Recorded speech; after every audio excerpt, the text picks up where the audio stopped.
Hi friends, so welcome to my studio. I have this painting behind me that I painted a long time ago. This is actually a framed giclee of an original piece of artwork, and it has a gel coating on it that gives it the look of a real oil or acrylic painting. Part of what I'm doing today is repairing this piece.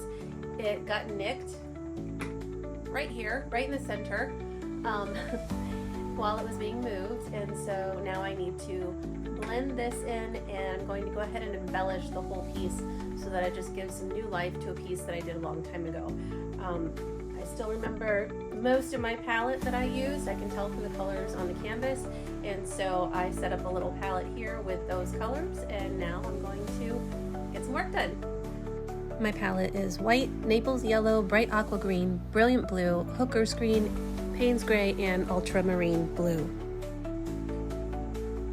Now I use this little tiny brush to get the color exactly where I wanted it, but this brush right here, it is just a mixed media oval mop brush. It's like a 1-inch size. It has super soft bristles, and it is the best blending brush. I love this brush.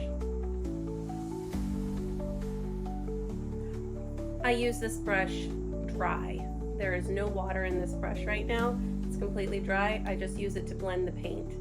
And once I am done blending and I wet this brush, I don't use it again until it's mostly dry. After I apply the colors, I blend the background until it is as close as I can get to the original. It's going to look a little bit different until it fully dries and I put the clear coat over the entire piece again.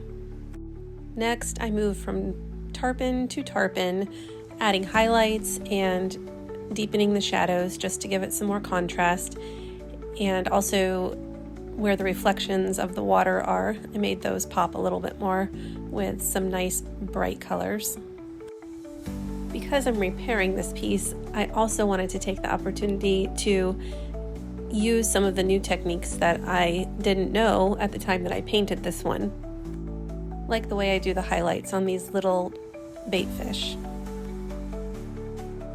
I also wanted to keep the integrity and the style of the original piece. In 2009, when I painted this, it became my first sale through a official art gallery, and so I don't want to change it too much. This art has become somewhat iconic, and people do seek it out year after year. Probably the hardest thing for me is stuff that not too many people notice. I mean, in 2009, I did not know as much about tarpon anatomy as I do now because I paint them all the time, and I really try to honor that anatomy. So I walk a fine line between embellishing and wanting to totally change it. But everybody loves it the way it is, and I do too. This is the Boca Grande Boys. Get yours at buyfishart.com.